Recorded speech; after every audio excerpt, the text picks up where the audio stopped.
ఇక్కడ కనబడుతున్న దేవాలయం పేరు వాడపల్లి వెంకటేశ్వర స్వామి దేవాలయం.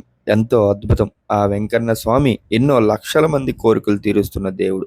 అయితే వాడపల్లి వెంకటేశ్వర స్వామి దేవాలయంకి ఎలా వెళ్ళాలి? ఏ ప్రాంతం వారైనా రాజమండ్రిలో దిగి రావులపాలెం వెళ్ళి, రావులపాలెం నుండి ఆటో గాని, బస్సు గాని ఎక్కి మనం ఆ స్వామివారిని దర్శనం చేసుకోవచ్చు. అయితే ప్రతి ఒక్కరికి ఇక్కడ ఒక సందేహం ఉంది.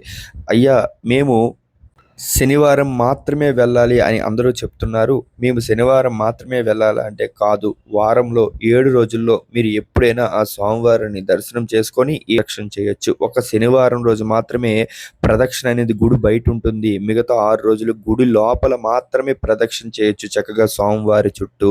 అందరికీ మరో సందేహం. ఎళ్ళేటప్పుడు ఏమైనా తీసుకొని వెళ్ళాలా? మీరు వెళ్ళేటప్పుడు అక్కడికి ఏమీ తీసుకొని వెళ్ళాల్సిన అవసరం లేదు.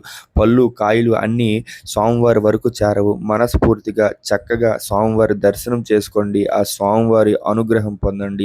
వాడపల్లిలో ఉదయం 10 గంటలకే అన్నప్రసాదం ఉంటుంది. మనం ఎవరైనా ప్రయాణం చేయాలనుకుంటే కొద్దిగా భోజనం చేసి చక్కగా మనం ట్రైన్ గాని, బస్సు గాని బయలుదేరొచ్చు. అలానే వాడపల్లికి మనం వెళ్ళడానికి రాజమండ్రి నుండి 2 మార్గాలున్నాయి. ఒకటి రావులపాలెం మీదుగా రావచ్చు. లేదా ఆత్రేయపురం మీదుగా కూడా మనం వాడపల్లిని చేరుకోవచ్చు. వాడపల్లిలో పార్కింగ్‌కి గాని ఎటువంటి ఇబ్బంది ఉండదు. ఎన్ని వెహికల్స్ వచ్చినా పార్కింగ్ అయితే చాలా అందుబాటులో ఉంటుంది.